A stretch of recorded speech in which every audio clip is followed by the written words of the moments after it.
No, what was you saying? Give me my money. You yell too loud, they're going to take your Yeah, money. they're going to take my money, but it was worth it.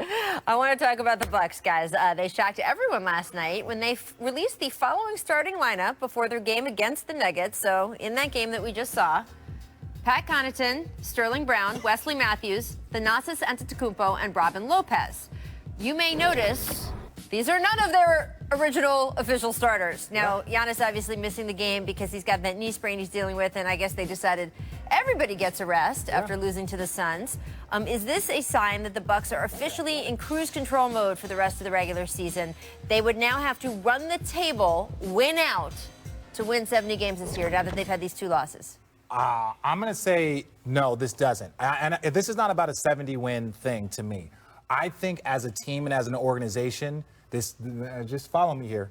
I feel like they feel the Lakers and LeBron James trying to win an MVP, right? They feel them putting on that pressure. So if you don't end up with the best record and the Lakers surpass you for the best record, that will be held against you in a lesser conference. That will be held against you in the MVP race. So their goal is still to have the best record in the NBA, and I think that's what they're going to chase. Until they get to that spot, they'll probably dial it back. 70 wins, that's done. It's making sure that Giannis and the Bucks have the best record to help his case for MVP. Because if you don't do that, you're doing him a disservice. Well, I don't know, Richard. I don't know if I'm going with them worrying about the MVP thing for Giannis. I think they got a bigger goal at hand, and that's the biggest goal is to reach the finals and win the championship.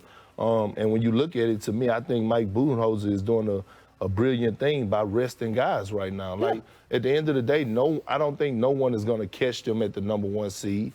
And it's giving other guys. The Lakers are 2.5 games back. No, but I'm talking. But I mean, in the East, though. In the East, though. So like, no one's catching them. Right. So they're gonna. But your goals aren't the Eastern Conference. Your goals are the entire championship. So you want the home court. But you also know that it's a marathon and not a sprint. You are a champion, Richard. You know this, right? So at the end of the day, what I'm telling you is that it's good to get other guys repetition because you do know, and you do know and do understand, like you did. And when y'all came back down 3-1 in the finals, you was a key piece to that. Like, they switched it up. He inserted you into the lineup, and you were ready. Right, you were ready to play, and then all of a sudden, you came back, smacked up the Warriors. Am I right? You're not going to get me into any battle with any Warriors. I'm not getting it. I'm just saying. But that's what happened. I understand your point. You want to give other guys opportunities over the course of the season to make sure if someone goes down, if something happens, other guys are ready to step in and step up. And also, to your rest point, I mean, you experienced this on your title run. How many games did you guys play in the first round when you won the NBA title in 2008? 7. How many in the second round when you won the NBA title? 7. How many in the conference finals? 6. I think you guys played the max, didn't you? No, we played the Pistons. Okay. Luckily, Chauncey, he strained his groin. You know, Tim Duncan always say you need a little bit of luck. You need a little bit of luck. Yeah, to win the championship, you need a little bit of luck. And how many in the NBA finals that year? We went 6. Right. We win a lot of games. We smacked up the Lakers, though. I'm staying out of that one. My point is you played a lot. Now, I don't know whether the Bucks are going to play that many. I don't think they're going 7 in the first round. But I do see your point. And resting everyone on one night, you get that game out of the way and those days out of the way. But you know what else, though, Rachel? Like, we had multiple guys, Rich, that stepped up, though. Like Leon Poe, Big Baby, Eddie House, Tony Allen. Like, they were able because they got repetition throughout the course of the season. That's all I'm saying. No sweeps. There you go. Coming up next, but they won the ring, and that's what counts. Should the Lakers go all in on catching the Bucks? We're going to look at this from the other side about whether they should load manage LeBron and AD or they should go for that best record because, again, home court advantage in the finals is a factor both of these teams are thinking about. Stick around for that. First, though, head over to the ESPN app to read Nick Friedell's piece on how bobbleheads have become the NBA's biggest little status symbol. This is so much fun. I really encourage everyone to go read it. Check out the video. It's awesome. Fun fact, Chauncey Billups, the first NBA player to get his own bobblehead back in the year 2000. These handsome gentlemen Just sitting up when we here. thought it was going to go the other way. Hey, who's the best team in the NBA, Bucks or Lakers, Jalen? Oh, the Lakers, if I'm choosing between those two squads, because the second best player on the Bucks, sometimes it's Middleton. He is an all-star in that conference, and I want to give him credit for a great season. But after that, Bledsoe's been inconsistent. Wesley Matthews, I'm going with the Lakers because their second best player is Anthony Davis. One thing that's been undeniable this season, when the King plays well, the Lakers win. Los Angeles is 20-0 this year when LeBron scores 30 or more. And according to the Elias Sports Bureau, that's the most wins without a loss in a 30-point games to start a season in NBA history. I hope you were paying attention, because this weekend what you witnessed was the return of the King. LeBron James beat Giannis's Bucks and Kawhi's Clippers, and those two really are the two biggest threats, not only to a Lakers title, but to LeBron's throne. If you consider just a year ago, LeBron took a backseat to Giannis and Kawhi, who were the league's MVP and Finals MVP, respectively. And LeBron, as you know, played a career-low 55 games, and he missed the playoffs for the first time since he was 20 years old. But as Brian Windhorst has done a great job of documenting lately, LeBron has reinvented himself. He has backed his new coach. He has backed his organization. He has gone all effort all year, and most important, he has become a full-time point guard. All of that adds up to one of the finest stretches of his brilliant career. Right now, LeBron James is averaging 30 points and 10 assists in his last 9 games. At 35, he is the oldest player in history to average 30 and 10 over a span that long. He's done it twice before in his career, but never while sharing the ball with another superstar. It's also something that Michael Jordan and Magic Johnson did, but never when they were in their 30s. The Lakers, meanwhile, have beaten 4 of the top 6 teams in the league during this span, and LeBron has silenced another of his heirs, the crown prince, if you will, Zion, beaten him twice. So that message should have been received, but it hasn't been by everyone. Did you hear Patrick Beverley claim that LeBron isn't hard to guard after all? This after losing to James on Sunday? Come on, that couldn't possibly be further from the truth. In his 17th season, LeBron is going to set career highs in usage rate, in points created, and in assists per game. Plus, he is 1 win away from matching the fastest he has ever gotten a team to 50. So instead of waiting for LeBron to pass the torch, perhaps we should merely bask in its glow and appreciate his greatness while it is with us. That's what I think. And I got Jay Will with me. Thank you. Now let's Everybody wants to hate, just appreciate. Yeah. LeBron, incredible. I will just make this statement to you.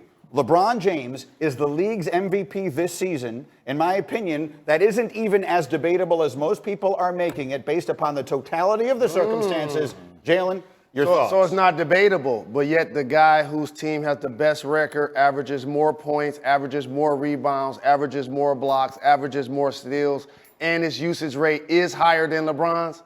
I think the Greek Freak has a slight edge in the MVP race. What you just said to me, you believe the Lakers, you just said to Laura when she asked you the question, are a bigger threat than the Bucks. The Bucks play in the junior varsity conference. As he just said, there were going to be 2 teams who make the playoffs in the Eastern Conference who have records 8 games under 500. If you put the Lakers in the Eastern Conference, LeBron's record might be I just want you to know, I didn't say junior varsity. That was Zach Lowe. Was not me. Fair, Zach. but you know what I mean. Well, I've said the junior varsity. I understand it. Here's the deal. When LeBron James played in the Eastern Conference, that conference was the junior varsity as well. Right. Except he had a stacked deck.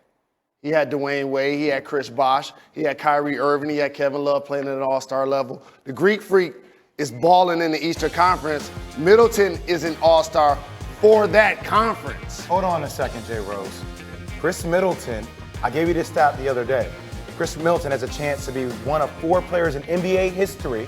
I know we don't talk about him as much because he's not sexy. One of 4 players in NBA history to average over 20 points and shoot 50, 40, 90 from the field. I know he's not the sexy name, but Chris Middleton is just not an all-star in the Eastern Conference. He's an all-star in the league. I don't want to take anything away from the excellence LeBron James has put on display.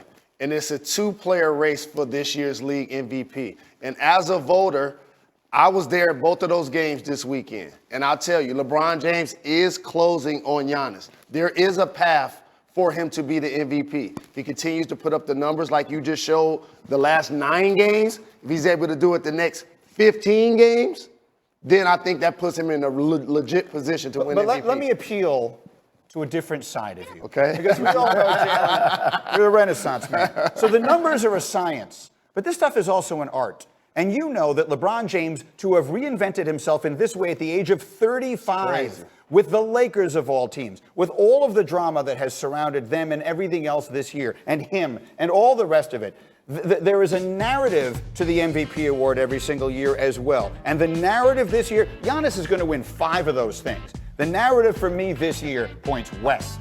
But Anytime somebody does the argument for LeBron James, let's do it without talking about how old he is. Why? Because how old he is part of the story. No, the story. Let's not make it a story. Let's talk about how they playing basketball. What ends up happening is we get so nostalgic about who's having a better season. Both of those guys are having amazing seasons. But right now, Giannis has the edge. The Lakers are closing. The Lakers